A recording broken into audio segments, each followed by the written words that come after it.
여러분, 지금이 토요일 오후 1시 34분을 가리키고 있습니다. 내가 방금 전에 점심으로 양고기를 그릴에 구워가지고 먹었거든요. 나는 난생 처음 양고기를 먹어봤습니다.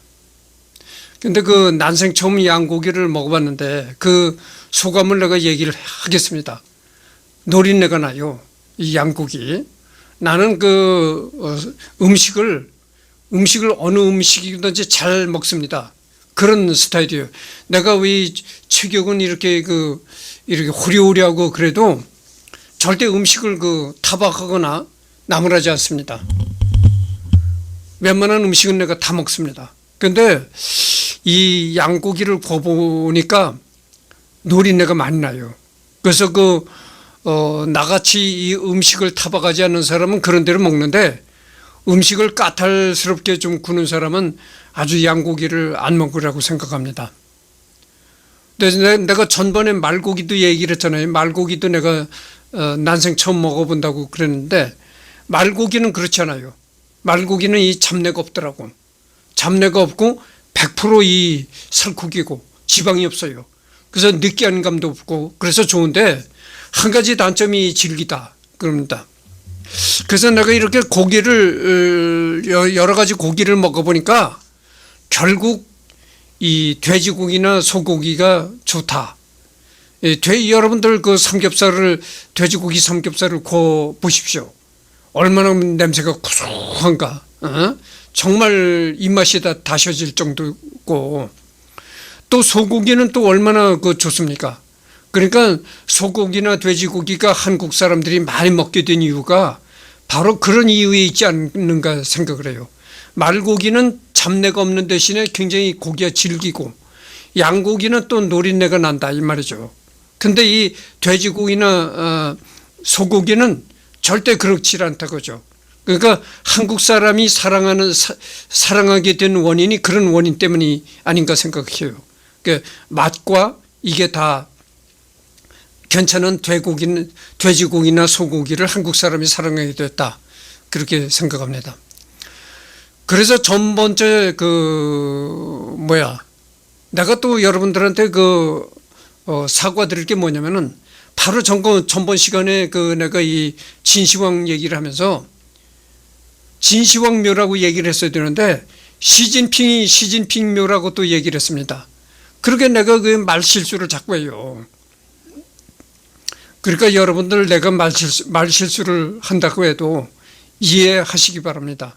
오히려 사람이 어떻게 생각을 해보면 말하다가 이렇게 실수도 하고 그래야 인간미가 있어 보이는 겁니다. 그러니까 그런 점을 이해하시길 바라겠고요.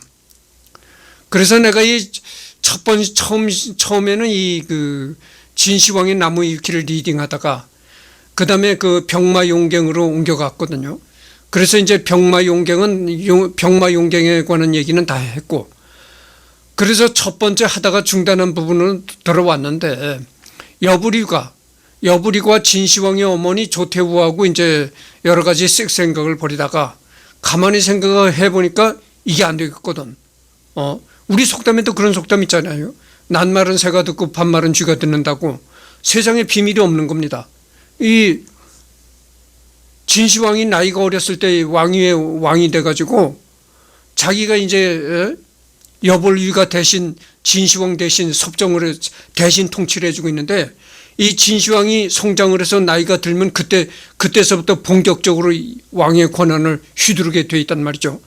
그래서 이 진시황이 성장을 해가지고 본격적으로 왕의 권한을 휘두르게 되면은 어떻게 됩니까? 자기 어머니하고 여부리하고 이렇게 간통을 했다, 이런 소문을 듣게 된다면 그날로 여부리는 죽게 되는 겁니다. 처단당하게 되는 겁니다. 그러니까 그게 겁나니까 여부리가 이게 조태후하고 몇 번 간통을 하다가, 야, 이러다는 안 되겠다. 이러다간 장래 내가 큰 변을 당하겠구나 생각을 해가지고 자기의 노예라는 사람을 조태후한테 붙여준 겁니다. 그래가지고 자기 종과 조태후가 이제 즐기게끔 하고 자기는 발을 뺀 겁니다. 이제 거기까지 내가 얘기를 했어요. 노예는 조태후와의 불륜이 드러나자 최후의 발악을 하여 진나라 수도인 함양에서 반란을 일으켰으나, 그러니까 이게 또 나중에 이것도 발각이 되는 겁니다. 그러니까 여부리가 발뺌을 하기 위해서 자기 노비인 노예를 조태후와 이렇게 붙여줬는데, 노예와 조태후와의 이 불륜 행각이 또 이제 발각이 난 겁니다. 그러니까 노예가 세상을, 그다음에 이래 죽으나 저래 죽으나 죽기는 맹가지다 해가지고 노예가 반란을 일으켰다고죠. 함양에서 반란을 일으켰으나 정은, 이때 정이라는 건 뭐냐면 이 진시황을 가리키는 얘기입니다. 정은 당황하지 않고 침착하게 이를 진압하도록 명하였다. 정이 곧 창문군과 창평군 등으로 하여금 군사를 일으켜 반격에 나서게 되니 수도 내에서 교전까지 벌인 끝에 노예는 패하여 달아났다. 승리한 정은, 그러니까 승리한 진시황은 조태후가 노예와 간통하여 낳은 아이들, 즉 이복 동생들을 자루에 놓고 때려서 죽였으며, 달아난 노예를 붙잡아서 사지를 찢는 거열형에 처한 뒤 그 삼족을 멸하였다. 여러분들, 이 거열형이란 거, 이게 거열형입니다. 사지를 이렇게 묶는 겁니다. 밧줄로 묶고, 자, 머리에도 밧줄로 묶었죠. 양쪽 팔 묶었죠. 양쪽 다리를 묶었습니다. 이 밧줄과 연결된 게 뭐냐면 마차에다가 이 밧줄이 연결된 겁니다. 그러니까 하나, 둘, 셋, 넷, 다섯 군데가 이제 마차에 연결이 되는 겁니다. 이 밧줄로 연결을 시키는 겁니다. 그래가지고 5개의 마차가 전부 말의 힘으로 이제 진행을 하는 겁니다. 그러면 어떻게 되겠어요? 사지가 찢기는 겁니다. 이 머리에다 이 밧줄을 맸으니까 머리는 뽑혀지고 양쪽 발이 뽑혀지고 다리가 찢겨집니다. 이 고통은 우리가 말로 표현할 수가 없는 겁니다. 그걸 어떻게 말로 표현하겠어요? 그래서 이 고대 시대에는 이렇게 아주 잔혹한 형벌이 있었던 겁니다. 이렇게 잔혹한 형벌, 그리고 또 3조까지 멸하고 3대까지 멸하는 겁니다. 이렇게 형벌이 잔혹하고 무서웠는데도 그래도 불구하고 반란이 일어나는 겁니다.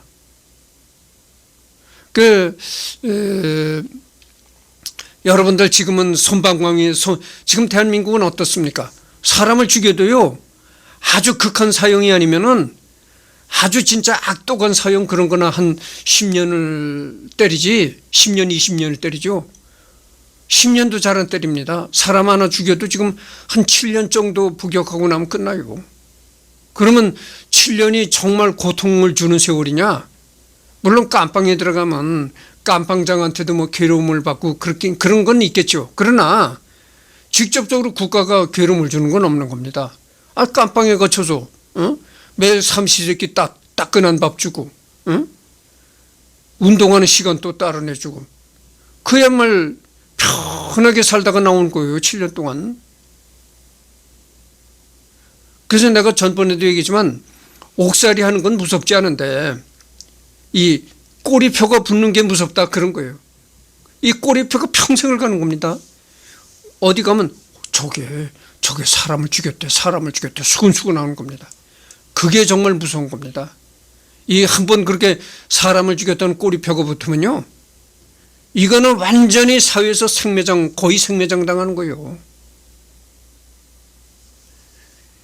이 형벌은 지금 그 솜방망이 처벌을 하기 때문에 형벌은 무서운 게 없는데 그 꼬리표 붙는 게 정말 무서운 겁니다. 하여튼 그렇다는 걸 말씀드리고요.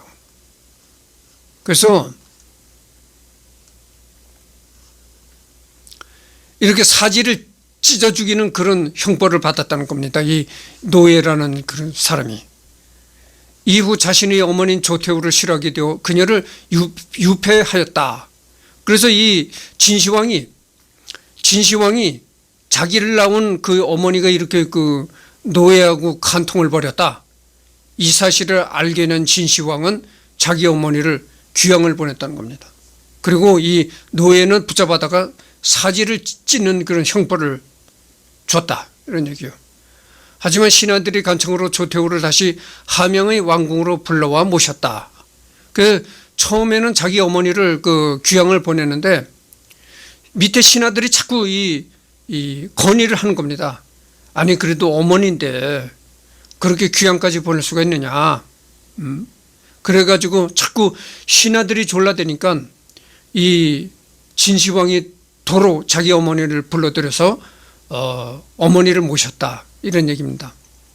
한편 정은 실권자인 여불위도 노예와 조태후의 스캔들을 들어 처벌하려 했으나 이 여불위마저도 아까도 내가 얘기를 했잖아요. 여불위가 발뺌을 하느냐고 노예라는 사람을 조태후한테 붙여줬다 그러잖아요.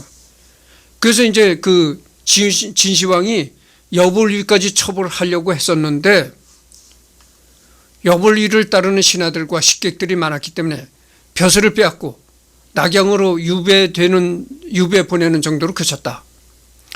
그래야 한때 왕과 견줄 만한 세력을 지녔던 여불위의 권세는 무참히 꺾여버렸고 시리에 빠진 여불위는 곧 자살하였다. 결국 진시황은 노예와 조태후 그리고 여불위까지 왕권을 이어받은 모든 세력을 짓눌러 나이 22살 때에 모든 권력을 장악하고 비로소 친정체제를 굳히게 된다. 그래서 처음에는 여불위도 처단시켜버리려고 그랬었는데 사지를 찢어 죽이는 그런 형벌을 시키려고 했었는데 이 여불위를 또 추종하는 세력과 신하들이 많았다는 거예요. 그래서 여불위는 죽이지 말라. 자꾸 이렇게 신하들이 간청을 하니까 그다음에는 죽이지 않고 그냥 귀양만 보냈다는 겁니다. 귀양을 보내는데 이 귀양살이에 너무 이제 적응을 못하겠고 그래가지고 여불위가 스스로 자살했다는 겁니다. 그 다음에는 이제 천하통일을 이루다. 진시황 상방. 그러니까 이 정이라는 건 왜 자꾸 정이라는 말을 썼냐면 이 정이라는 게 진시황을 얘기하는 거거든요. 이때는 이 진시황이 그냥 왕일 뿐이지 황제로 등극하기 전입니다. 여러분 왕이라는 건 말이죠. 왕이라는 건 황제보다 한 등급이 낮은 겁니다. 황제보다 한 등급이 낮은 거예요. 그러니까 황제로 등극하기 전이니까 그냥 정이라고 표현을 하는 겁니다. 정은 상방 여불위마저 제거하면서 마침내 진나라 최고의 실세로 떠올랐으며 잠시나마 실추되었던 왕권을 회복시키는 데 성공하였다. 그렇죠? 누구든 이제 진나라에서는 진시황한테 대적할 만한 사람이 없는 거예요. 저는 진시황한테 도전할 인물이 없는 거다, 그죠? 도전할 정적이 없다고 그죠? 그리고 자신을 평생토록 보조할 이사를 만났고 그와 더불어 군사를 일으켜 소양왕이 쌓은 기반으로 나머지 6국을 통일할 계획을 세웠다. 우선 정은 모사인 울료의 주장대로 6국의 대신들을 미리 매수하고 6국 사이를 이간질했는데 이는 실제로도 상당한 위력을 발휘하였다. 조나라의 간신 곽계 등이 명장 이목의 활동을 저지하여 진군은 피해를 최소화하면서 싸울 수 있었고 6국이 서로를 믿지 않아서 도우려 하지 않게 되었다. 또한 대대적인 원정을 벌일 수 있도록 군비를 꾸준히 증강하여 함양 일대의 전국 거라는 운하를 파고 촉지방에는 도강원을 건설했다. 이로 인하여 안 그래도 부강한 진나라는 6국을 모두 상대할 수 있을 정도의 경제력과 병력을 갖게 되었다. 이런 얘기입니다. 그러니까 이 진나라가 6국을 다 나중에 통일했는데 6국을 통일하기 위해서 진나라가 갖은 이제 공작을 꾸미는 겁니다. 그래서 6국의 국왕과 신하들을 이제 이간질을 시킨 공작을 벌이는 겁니다. 그래서 보면은 기원전 시대도 상당히 이렇게 이간질을 획책하고 이런 공작을 꾸미고 이랬단 말이죠. 그런 걸 보면 우리가 전번 시간에도 내가 얘기를 했지만 이 기원전 시대라고 얕보면 안 된다는 게 여기서 또 나타나는 거예요. 이 기원전 시대 사람들은 미개하다, 생각하는 게 부족하다, 이렇게 얕볼 수가 없는 겁니다. 이 기원전 사람들도 보면 이런 생각 저런 생각하면서 공작을 벌이고 이 통일을 하기 위해서 이렇게 공작을 벌이는 거 보면 이 지능 수준이 지금 사람들과 뭐 거의 손색이 없는 겁니다. 그래서 이 기원전 시대 사람이라고 해서 얕보지 말라 이런 얘기를 또 한 번 합니다만은, 그래서 이런 걸 읽어보면, 이런 부분을 읽어보면은 지금 미국과 북한이 으르렁거리잖아요. 미국과 북한이 사이가 안 좋은 것만 사실입니다. 그런데 미국이 세계 패권국이다, 뭐 이러잖아요. 천주국이다, 세계 패권국이다. 그러면 그렇게 천주국이고 세계 패권국이라고 명성이 자자한 그 강대국 미국이 조그만 북한을 하나 어떻게 요리할 수가 없나요? 요리를 못 하잖아요. 미국의 CIA가 북한 내 은밀하게 북한을 어떻게 김정은 정권과 북한의 주민을 이간질시키려는 공작을 하고 있는지 하여튼 하지도 못하고 있는지 그렇습니다. 지금 남북한이 분단이 된 지 굉장히 100년 가까이 되는데도 북한은 아직도 건재하고 있어요. 북한이 붕괴한다 여러 가지 그 소문들이 있은 지가 오래됐는데, 붕괴는커녕 아직도 건재하면서 핵을 계속 고도화시키고 있단 말이죠. 이제는 미국까지 위협하고 있는 거예요. 이제 ICBM을 터뜨려가지고 니들 죽여, 버튼만 돌리면은 뉴욕 워싱턴을 그냥 제마당을 만들어. ICBM은 우리가 가지고 있는 ICBM은 요격이 불가능한 거야. 다탄도 ICBM이야. 탄도 하나가 날아가다가 여러 개가 분리가 돼가지고 자유자재로 운행을 한다는 거예요. 자유자재로 방향을 바꿔가면서 지그재그로 비행을 하다 떨어진다는 겁니다. 그러게 탄도 하나가 날아가서 이렇게 떨어지는 것 같으면 충분히 요격이 가능하죠. 그러나 탄도 하나가 가다가 분리되고 여러 개 탄두로 분리돼가지고 탄두마다 제각기 이 지그재그로 비행하다가 미국 땅에 가서 떨어지기 때문에 그걸 요격할 수가 없는 겁니다. 지금은 북한이 미국을 멸망시키겠다고 위협을 하고 나온 상태예요. 그래도 미국이 꼼짝 못하잖아요. 북한한테 어떻게 북한을 폭파시킨다든가 어떻게 할 수가 없는 겁니다. 이미 이제는 미국이 북한을 마음대로 요리하던 시대가 지났어요. 북한도 미국을 멸망시킬 수 있는 힘을 가진 겁니다. 그러니까 이 시대에 이 진나라라는 곳이 얼마나 그 현명하고 똑똑했는 걸 알 수 있죠. 그때 벌써 주변의 6국들을 다 통일시키기 위해서 끝까지 공작을 벌였으니까, 이간질 공작 뭐 이런 걸 벌였다는 걸 생각해 보십시오. 이 진나라가 얼마나 머리를 굴렸는가를 알 수 있는 거예요. 그리고 또한 우리가 여기서 알 수 있는 게 뭐냐면은 기원전 시대라고 너무 얕보지 말라. 미개한 시대라고 얕보면 안 된다. 이런 생각을 또 한번 하는 것입니다. 이후 정은 본격적으로 전쟁을 벌여서 진나라와 인접했던 국가들, 즉 삼진, 한나라, 위나라, 조나라로부터 공격하기 시작했는데, 기원전 230년에 한나라를 장군 등이 멸망시켰고, 그 다음에는 삼진 중에 가장 강했기에 동방 진출을 위해 반드시 무너뜨려야 했던 조나라를 기원전 228년 장군 왕전이 수도 한단을 함락시켜 멸망시켰다. 기원전 225년에는 왕전의 아들 왕분이 위나라를 수공으로 쳐서 대량을 함락시키고 멸망시켰다. 그 뒤 이신의 주장대로 20만의 군사로 초나라를 공격하였으나 초나라의 명장 항현에게 격파당하자 노장 왕전의 주장을 받아들여 진나라의 총전력인 60만 대군으로 다시 공격해 기원전 223년에 초나라를 멸망시켰다. 궁지에 몰린 항현은 결국 자결로서 생을 마감했다. 사기에 의하면 당시 초나라의 군사도 40만 명이었다고 하는데 이는 사실로 보인다. 다만 진나라만큼의 중앙 집권력이 없었고 각 귀족들의 사병이라는 성격이 강했기에 진나라에게 패배한 것으로 보여진다. 이때 초나라의 군사가 40만 명이었다. 이게 대단한 겁니다. 여러분들 지금의 대한민국 군대가 몇 명이죠? 육해공 총합해서 60만 대군이라고 했는데 이제는 줄어서 50만이라고 했는데 50만도 또 안 된다고 합니다. 지금은 뭐 한 40만 정도 된다고 해요. 대한민국 육해공군 총합해서 40만이라고 하는데 아마 40만이 좀 넘으리라고 생각합니다. 내가 뭐 정확한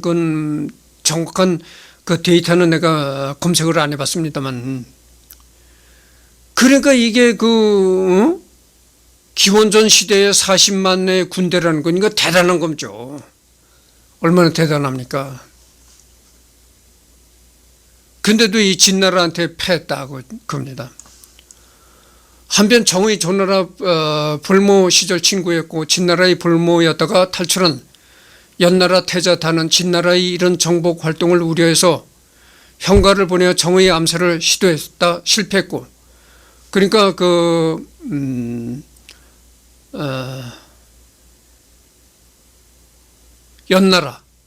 연나라 태자가 진나라의 진시황, 지금의 진시황을 암살을 시도했다가 실패하고 경로한 정은 이를 빌미로 연나라를 맹공했다. 동북 변경인 요동까지 도망간 연나라 왕 연희는 아들 연단의 목을 잘라서 바치면서까지 용서를 빌었으나 정은 거부하고 집요하게 추격해서 왕분이 연나라 왕을 사로잡아 서주 창건 때부터 이어져 온 연나라는 기원전 222년에 완전히 멸망하였다. 그리고 기원전 221년에 제나라를 쳐서 왕분이 제나라 왕 전건의 항복을 받아내 멸망시켰다. 이리하여 제위 27년인 39살에 정복을 시작한 지 약 10년 만에 정은, 그러니까 진시황은 광활한 중국 대륙을 통일하는 엄청난 위협을 달성하게 되었다, 이런 얘기죠. 그러니까 연나라 왕의 연희는 자기 아들 목까지 잘라가지고 진시황한테 바치면서 용서를 빌었다는 겁니다. 우리 연나라만큼은 그냥 존속시켜달라 이렇게 빌었지만은 그거 다 허사했다, 이런 얘기죠. 다만 시황제는 모든 영토를 완전히 병합한 것은 아닌데, 왜냐하면 전국시대가 끝난 후에도 엄연히 위나라가 남아있었기 때문이다. 시황제는 어떤 이유인지는 알 수 없지만 스스로 위를 양왕으로 옮겨놓고도 끝까지 멸망시키지 않았고, 2대 황제인 호해가 위의 마지막 군주 각을 서민으로 만들면서 완전히 멸망시켜버렸다. 다만 이 시기 위는 작은 골 하나 정도에 불과했기 때문에 진시황의 통일이 완전한 통일이 아니라고 말하는 경우는 없다, 이런 얘기입니다.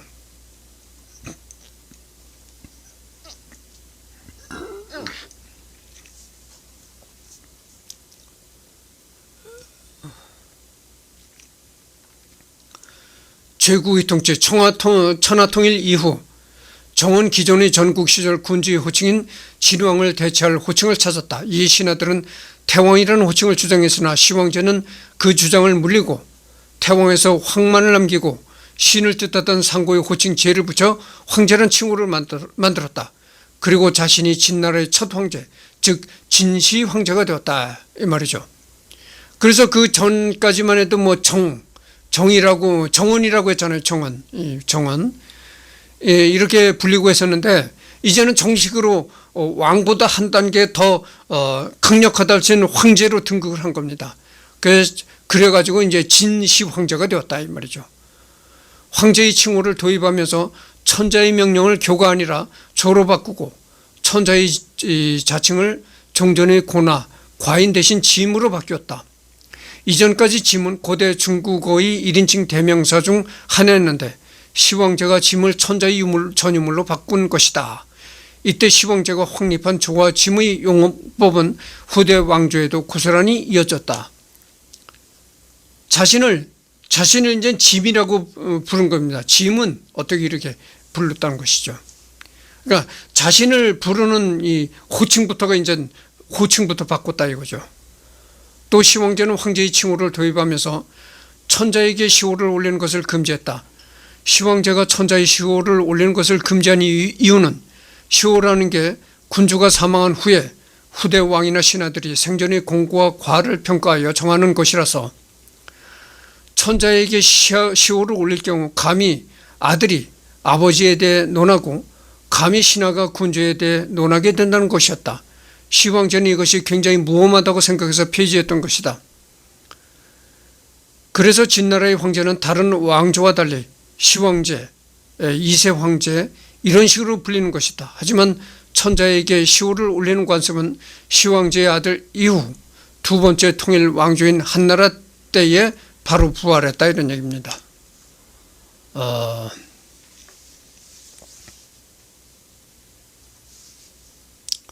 그 다음에 업적.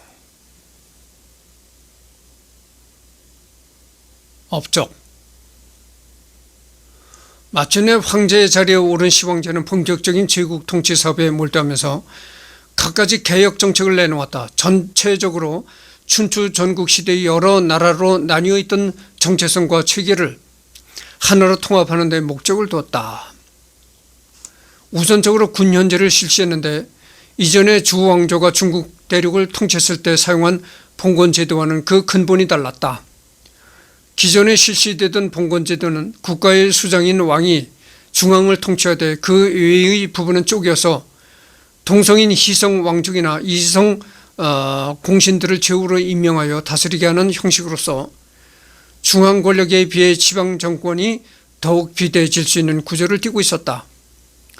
그러나 시황제는 이러한 봉건제도를 폐지하고 나라를 군과 현의 행정지역으로 나누어 쪼갠 후에 중앙정부 소속의 관리들을 파견하여 다스리는 군현제를 실시함으로써 중앙집권체제를 더욱 공고히 하였다. 이 군현제는 진나라의 멸망과 초안전쟁을 거치며 사라졌지만 전환의 고제 시기에 군국제로 반쯤 부활하고 개국공신인 이성왕 숙정, 외족 여씨 난 진압, 근친인 유씨 황족들이 일으킨 호초 7구의 난, 진압 등을 거쳐 7대 한무제 시기에 마침내 다시 정식으로 부활한다. 이 한무제에 관해서도 언젠가 내가 또 인간 탐구에서 다룰 것입니다. 그러나 여기서는 뭐 그런 시간이 아니니까 넘어가도록 하겠습니다. 하지만 이후에는 좀 더 세분화할 필요성이 있다고 느껴졌는지 주군현 3단 체제계로 개편되고 원나라 이전까지 그러니까 남송 시기까지 약 1300년 가까이 중국의 행정제도가 되었다.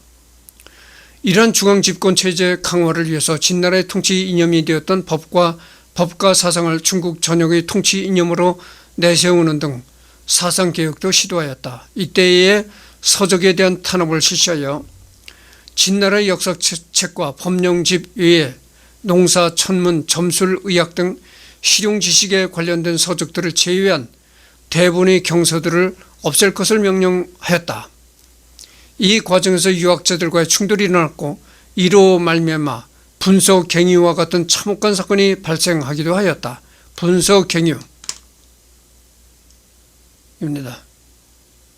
하여튼 유학을 그러니까 이게 실용적인 학문, 그 다음에 뭐 천문, 농사, 점술, 의학 이렇게 실지 생활에서 쓰이는 학문은 그대로 두고 실지 생활에 별 도움이 안 되는 이런 거를 이제 이런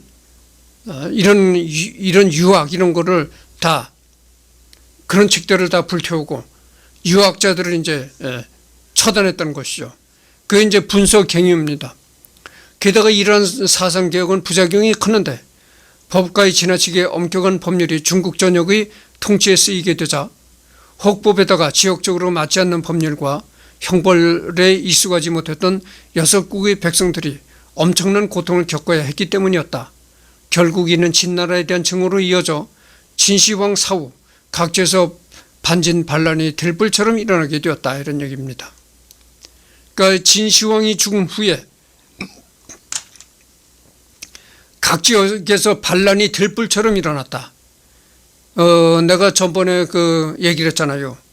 이 병마용갱, 그 다음에 뭐 진시황의 왕릉, 황릉, 이런 게 진시황이 죽은 후에 그런 게 그 조성이 된 것이 아니고 진시황이 살았을 때서부터 그거를 공사를 한 겁니다. 그래가지고 이게 그 기원전 시대 70만 명의 그 엄청난 인원을 동원해 가지고 그거를 그렇게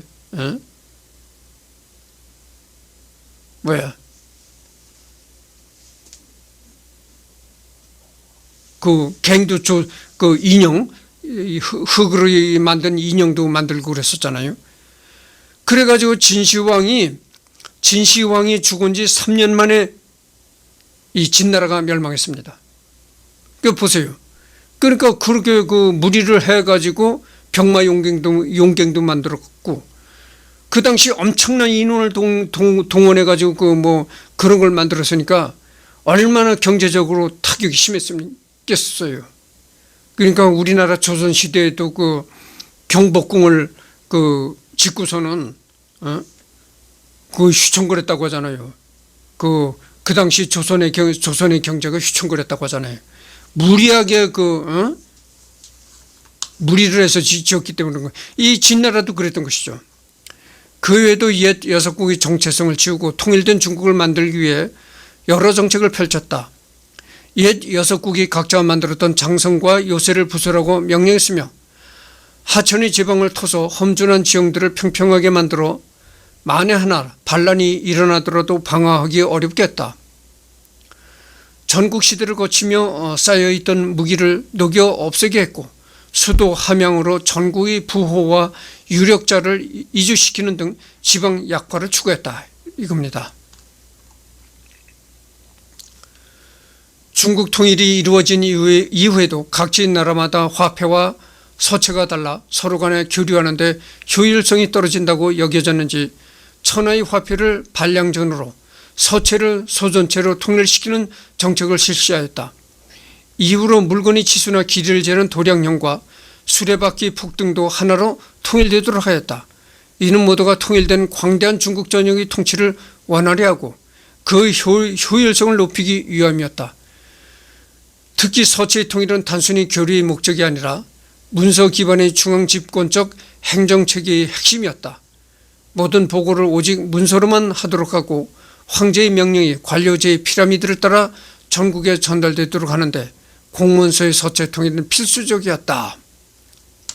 이렇게 진나라가 중국 전국을 통일하고 나서 서체도 뭐 통일했고 화폐도 각 지역마다 화폐가 달랐었는데 화폐도 하나로 통일했고 다 이렇게 한 가지로 이제 통일시켰다 이겁니다. 또한 진시황은 온 나라가 들썩일 정도로 대규모 토목공사를 수차례 벌이기도 했다. 엄청난 규모를 자랑하는 아방궁과 6능을 건설하여 황제의 권위를 강화하는 한편 운하를 파서 수로를 통한 교역과 물품의 운송을 원활히 할 수 있도록 하였다. 또한 황제의 명령을 지방 곳곳에 빠르게 전달하기 위해 도로를 건설하기도 하였다. 특히 언제나 중국의 위협이 되어 온 흉노의 침략을 방어하고자 기존 7국의 성벽들을 보수해서 길다란 성벽을 건설했고 진나라 멸망 이후에도 여러 나라들이 이 성벽을 보수, 증축, 신축하여 만리장성이 만들어지게 되었다. 그러나 이로 인하여 민심이 거칠어졌다. 이런 겁니다.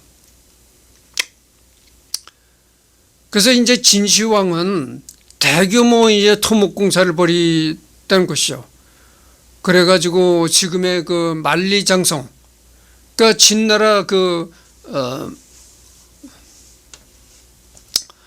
진시황의 그 진나라가 멸망한 이후에도 여러 나라들이 이제 그러니까 이 만리장성은 그 진나라가 멸망한 후에 완공이 된 겁니다. 하여튼 뭐 그렇고 아방궁이라는 건 말이죠. 아방궁.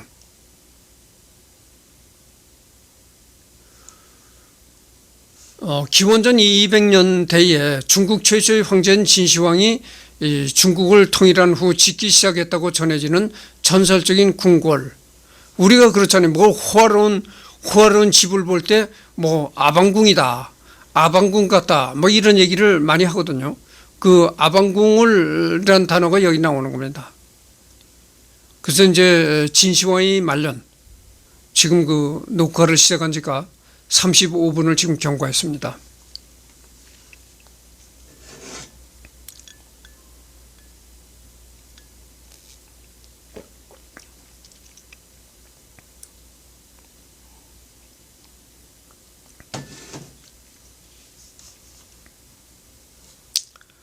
그래가지고 진시황의 그 말년을 봅시다.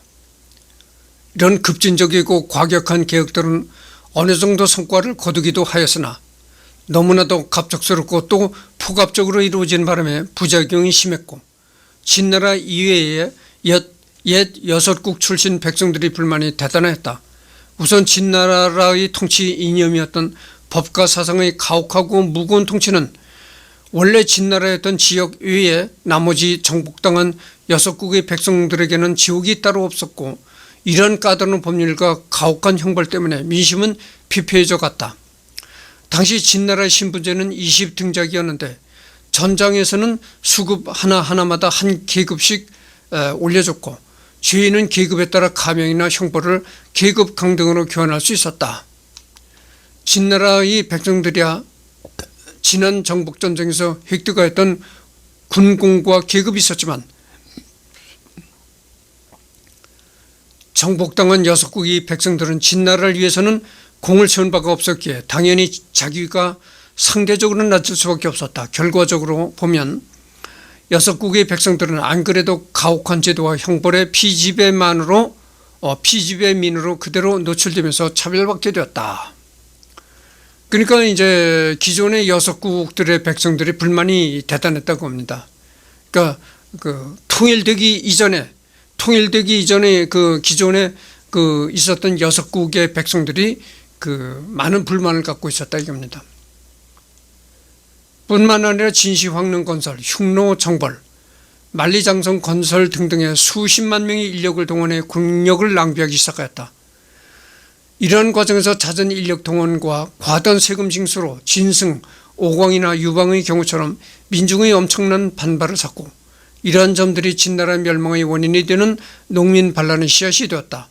이 때문에 황태자인 장남 부소마저 보다 못해 과도한 사업들을 중단하고 민생을 돌보라는 간언을 하였지만 이를 무시하고 오히려 부소에게 화를 내며 부소를 목념이는 만리장성 건설 현장으로 추방해버리는 등 전형적인 암군의 모습을 보였다 이런 얘기입니다. 그 진시황릉이 그렇게 뭐 백성들을 동원해 가지고 무리하게 토목공사 만리장성을 쌓고 이러다 보니까 백성들의 그 원성이 전부 극에 달할 것 아니겠습니까?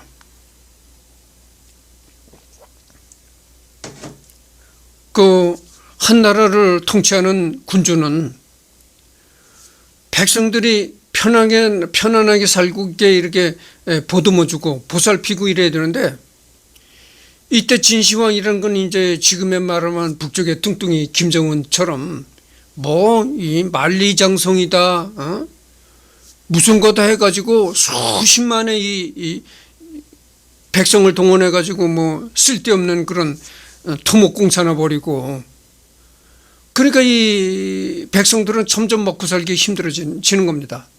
그러니까 이 백성들의 그 불만과 원성이 점점 높아질 것 아니겠어요. 그러니까 이 진시황의 장남 부소, 이 부소라는 진시황의 장남마저도 아버지한테 아버지 그러지 마십시오. 그런 쓸데없는 일을 하지 말고 백성들을 보살피는데 더 노력을 쏟고 이러십시오. 이러니까 이 진시황이 장남마저도 이제 추방을 시켰다는 겁니다. 어디로 추방을 시켰느냐? 그 만리장성을 쌓는 그런 공사 현장으로 추방시켜 버렸다는 겁니다. 그 다음에 수은 중독.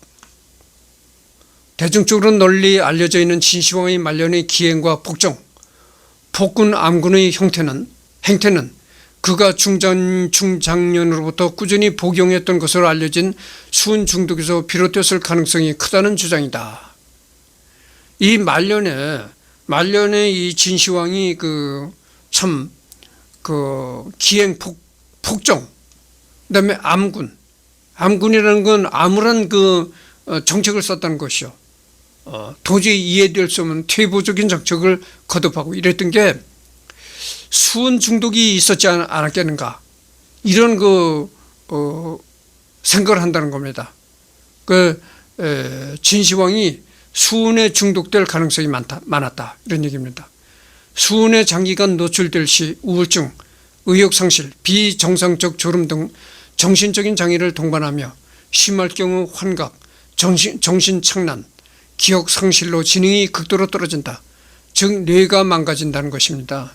이 수은에 장기간 노출이 되면은 수은에 중독이 되면은 우선 사람이 뇌가 망가져서 정상적인 사고, 정상적인 판단을 할 수 없게 된다는 것이죠.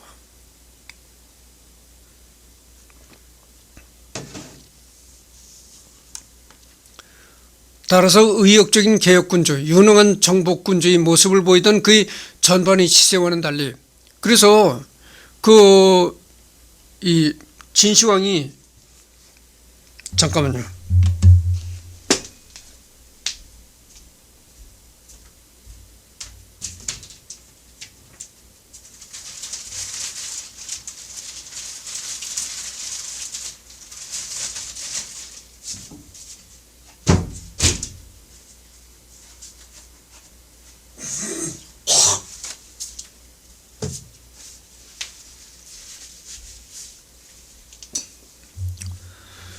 그래서 이 진시황이 젊었을 때 초창기에는 참 아주 개혁적인 군주고, 그 다음에 6개국까지 통일을 하던 그런 능력 있는 군주였으니까 그랬었는데, 이 시일이 지날수록, 이 말년으로 갈수록, 나이를 먹을수록 한마디로 지금 우리가 하는 말로 개판이 됐다고죠.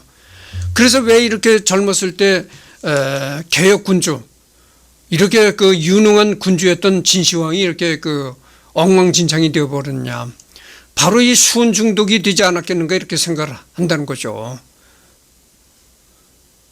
그의 전반적인 치세와는 달리 완전한 암군이라는 거는 이게 뭐냐면은 아주 엉망진창 임금이라는 얘기죠. 엉망진창 임금. 황릉거설에 천문학적인 국가 예산을 쏟아붓고, 내가 바로 전에 얘기를 했었잖아요. 진시황릉을 엄청나게 크다고 했잖아요.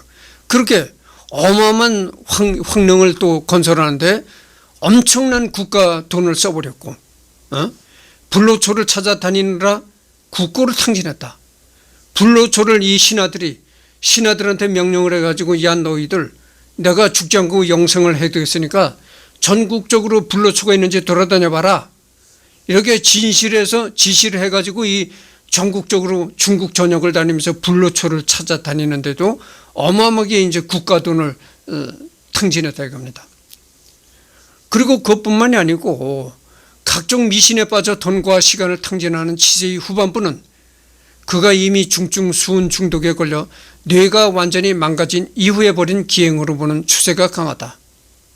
그러니까 수은 중독이 되었길래 아마 그렇게 엉망진창으로 나락으로 떨어졌지 않았겠는가, 이렇게 얘기를 한다는, 생각을 한다는 것이죠. 틀림없이 그 사람이, 이 진시황이 수은 중독이 돼가지고, 그래가지고 이 말년에 엉망진창으로 정치를 했다, 이렇게 생각하는 사람들이 많다는 거죠. 중화권에서도 이런 해석을 수용하여 미완의 책사 사마에 의해서는 진시황이 정박가에 가까운 행태를 보이도록 연기하고 있다, 이런 얘기입니다.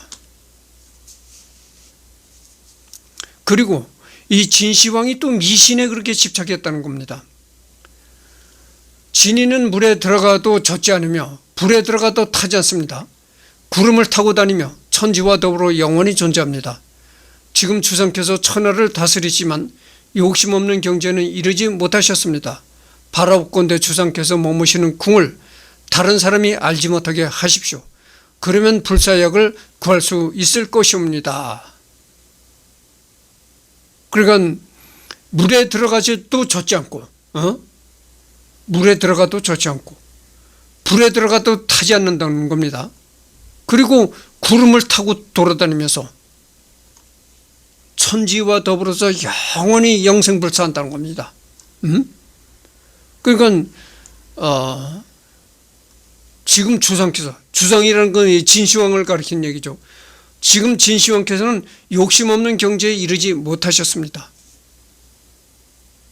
그러니까 바라옵건대 이 진시황께서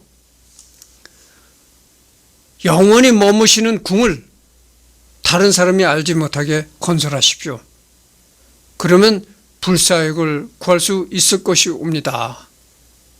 이런 미신을 진시황이 이제 믿었다는 겁니다. 그래가지고 뭐 물에 들어가도 젖지 않고 불에 들어가도 타지 않는 그러한 신적인 존재가 돼서 구름을 타고 다니며 영생을 한다. 그러려면은, 그렇게 영생을 하려면은 자신만이 하는 비밀의 궁을 만드십시오. 그 비밀의 궁이 뭡니까? 그거잖아요. 그게 비밀의 궁이 바로 진시황릉을 조성하는 겁니다. 병마용경을 조성하는 겁니다. 그래서 이 진시황릉과 병마용경이 아까도 얘기지만 진시황 사후에 만들어진 것이 아니고 진시황이 살았을 때에 이 공사를 한 겁니다. 이에 시황은 짐이 진인을 흠모해왔다. 이제부터 짐이라 하지 않고 진인이라 부르겠다라고 했다. 바로 명을 내려 함양북은 200리 안에 있는 궁관 207곳을 구름다리와 회랑으로 연결하고 휘장, 종북, 미인들로 채우되 모두 등록된 각자의 부서에서 함부로 옮기지 못하겠다. 황제가 행차하여 거처하는 곳을 발설하는 자는 사형에 처했다. 황제가 행차하여 거처하는 곳을 미리 발설하는 자는 사형에 처했다 이겁니다.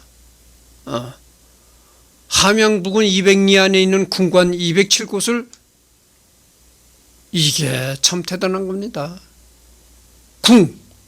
궁을 207곳을 또 지었다는 겁니다.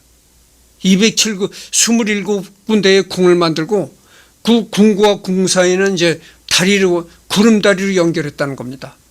그러니까 지금으로 말한다면 출렁다리식으로 이제 그 궁과 궁을 연결했다는 거죠. 그리고 그 궁과 궁을 연결하는 출렁다리는 미인들로 채웠다 이거죠. 그래가지고 이 뭐 궁과 궁을 연결하는 이 구름다리를 진시황이 지나갈 때는 양쪽에 미인들이 쫙 도열해 있게 이렇게 했다는 겁니다. 그러니 이 나라 재정이 파탄이 안 나고 백이겠습니까? 황제라는 놈이 이렇게 이 나라 돈을 그냥 쌈짓돈 쓰듯이 하고, 진짜 뭐 백제 의자왕이 뭐 3,000궁녀를 거느렸단 말이 있는데, 그까지 3,000명이 뭐 대수겠어요? 중국에는 뭐 고대서부터 중국은 인구도 많고 그런 지역인데 3,000명 아니라 뭐 30만 명도 궁녀를 거느릴 수 있었겠죠. 그러니까 한날 꽃밭에서 그때 당시 또 이 뭐 궁녀들이야 일반 백성들과 같이 초췌하고 뭐 떨어진 뭐 거지 같은 옷을 입고 그렇지 않았겠죠. 궁녀들이야 정말 그때 지금 같은 아주 고품질의 화장품은 없었겠지만 그때 당시 뭐 최고라는 그 얼굴을 가꾸고 옷차림을 하고 그렇게 하고 아주 왕이 지나간 다음은 뭐 가정교태를 부리고 이러니까 그 돈이 다 어디서 나겠습니까? 그 이 진시황은 매일 그냥 꽃밭에서 희낙낙 놀고 이러는 겁니다. 그래서 죽어서까지 영생을 누리려고 그 어마어마한 그 병마용경도 만들고 자기 그 황릉을 만들었던 겁니다. 말년에 들어 시황제는 미신에 집착하게 되어 대규모 국책 사업으로 국력을 낭비하기 시작한다. 근데 이게 그 사람이 말이죠. 사람은 뭐 만물의 영장이다 이런 얘기했잖아요. 이 말을 다른 말로 바꾸면은 사람은 섹스 동물이라고도 할 수가 있는 겁니다. 이 진시황도 이렇게 뭐 많은 궁녀들을 거느렸겠지만 이 중국 역사에 이 또 섹스를 그렇게 밝히는 왕들이 많았어요.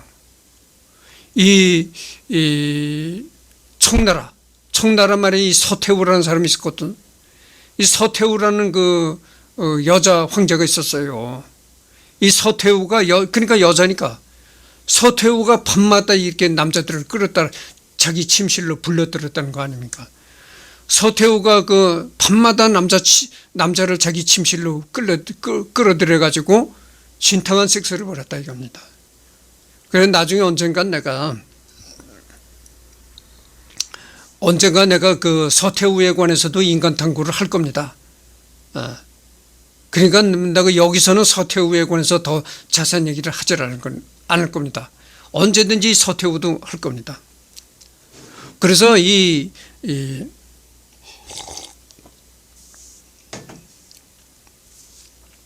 인생을 즐기는 데는 이 쾌락에 몰입하려면은 뭡니까? 성적 쾌락에 몰입하려면은 남자는 여자가 있어야 되고 여자는 남자가 있어야 되거든요.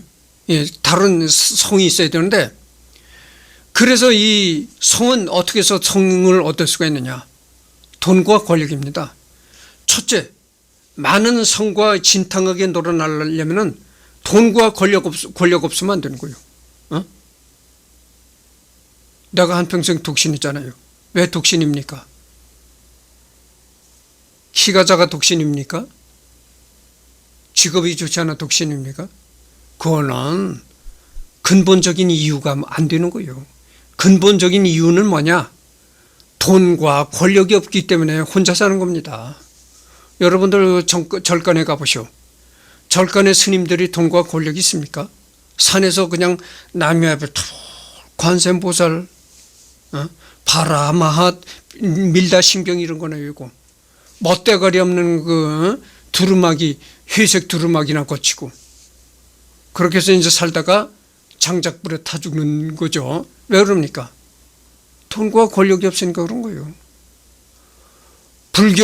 불교를 창시한 시조 석가모니는 왕자제였잖아요. 카필라국의 뭐 왕자였었나 그랬었는데 출가를 해서 이제 스님이 됐던 거죠. 그 사람은 이제 권력과 그거를 버리고 출가를 한 겁니다. 그러니까 그 사람을 이제 위인의 반열에서 취급을 하는 겁니다. 그러나 대부분 평범한 스님들은 왜 출가를 했겠어요? 생각해 보시오. 뭐 그 사람 왜 스님들 보고 한번 이렇게 붙잡고 물어보시오. 왜 출가를 했습니까? 그렇게 물어보면 뭐 별별 얘기가 다 나올 겁니다. 별 근사한 얘기들이 다 나올 거예요. 뭐 어느 날 살다 보니까 인생의 무상함을 느꼈다. 내가 무슨 존재인가를 더 깊이 알아보고 싶은 생각이 나더라. 뭐 어쩌고 해서 출가를 했다. 이렇게 아주 근사한 얘기들만 나올 것입니다. 그러나 그 내막을 알아보면요. 이 스님으로 출가하는 물론 다 그런 건 아니에요. 다 그런 건 아니고 뭐 서울대까지 졸업하고 스님으로 이렇게 출가하는 사람들이 있긴 있어요. 근데 그거는 극소수고 대부분의 스님들이 편모스라에서 컸다든가 그래가지고 커서 이 사회에서 살아봐야 별 희망이 없겠다. 어렸을 때 또 고아가 되고 고아가 됐으니 뭐 학교도 많이 못 다녔고 그러니까 이 사회에서 살아봐야 뭐 고생길만 훤하겠다. 출가를 하자. 머리 깎고 출가를 하면 가족 보름 이기는 고생, 마누라 보름 이기는 고생을 안 해. 그냥 절간에서 이런 생각에서 출가를 한다는 거죠. 대부분의 스님들이 그런 겁니다. 그게 뭐냐? 권력과 돈으로부터 멀어지다 보니까 멀어지고 권력과 돈이 전혀 없는 인생을 고통스러운 삶을 살아야 되니까 그럴 거면 출가를 하자 이렇게 되는 겁니다. 그래서 이 절간에 관세음보살 남해불탑을 찾는 스님, 그런 사람들은 이 돈과 권력이 없는 사람들이에요. 언젠간 내가 얘기했지만 여자라는 것은 돈과 권력이 있는 사람만이 여자를 소유할 수 있는 거예요. 그러니까 이 말년에 들어 시황제는 미신에 집착하게 되어 대규모 국책사업으로 국력을 낭비하기 시작한다. 이를 대표적으로 보여주는 것이 진시황릉으로, 진시황 본기에 따르면 즉위부터 짓기 시작해서 황제로 즉위하기 시작하자마자 즉위하자마자 이 진시황릉을 만들기 시작했다는 겁니다.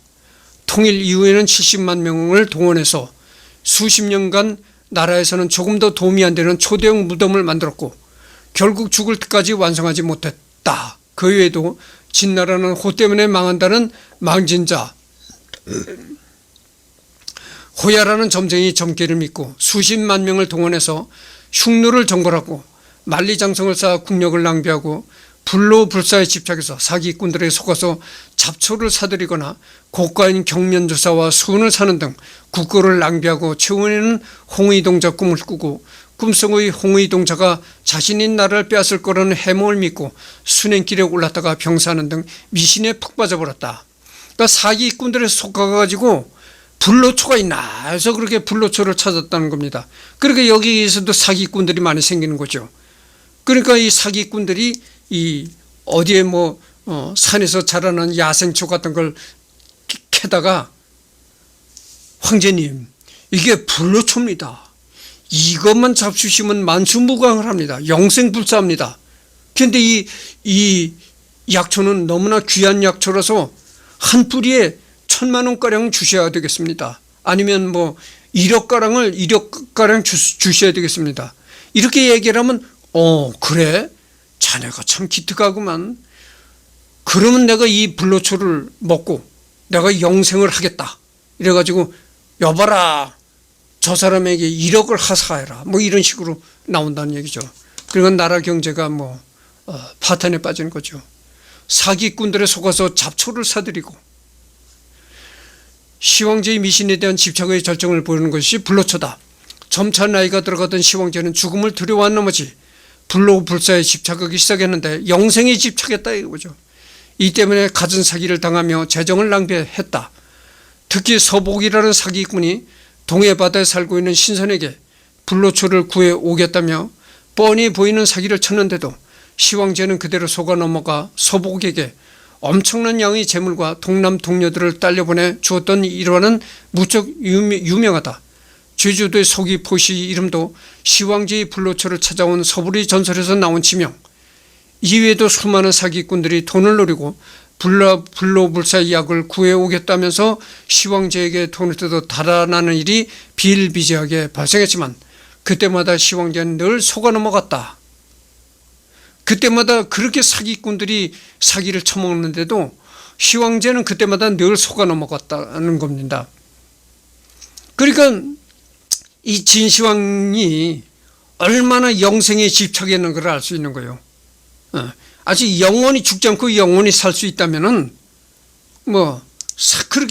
그런 영생불사의 욕심이 강하다 보니까 사기꾼들이 그렇게 속아 넘어가는 겁니다.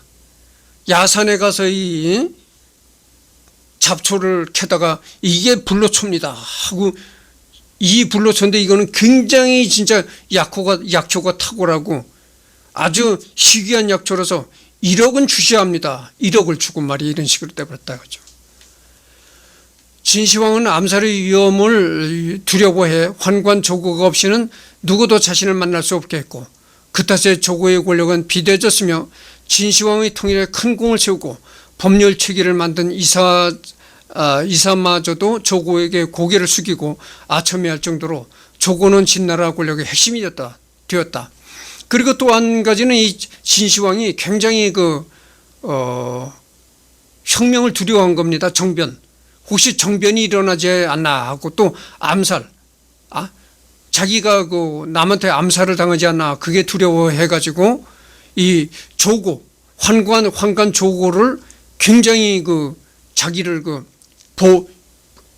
보호하는 그런 역할을 주었다는 것이죠. 그래가지고 조고가 굉장히 그 권력을 쥐고 휘둘렀다. 그 박정희 시대에 그 차지철이한테 굉장히 권한을 부였잖아요. 그래가지고 차지철이가 지나치게 권력을 휘두르다가 그런 김재규 사태마저도 벌어졌잖아요. 그런 식이 된 겁니다. 이 박정희가 얼마나 박정희가 계속 삼성 개헌을 하고 유신까지 만들어서 무리한 집권을 계속해 나가니까 자기가 이 암살당할까봐 그거를 굉장히 두려워했던 겁니다. 그래가지고 여러분들 여의도에 가면 여의도에서 10월 1일 날 국군의 날 행사를 했거든요. 근데 국군의 날 행사를 여의도에서 하는데 여의도 국군의 날 행사를 하는 그 광장 연단에 박 대통령이 올라서서 연설하는 그 연단 바로 밑에 박 대통령하고 최측근만 알 수 있는 그런 벙커를 만들었잖아요. 그래가지고 연설하다가 어떻게 저격 사태가 벌어진다.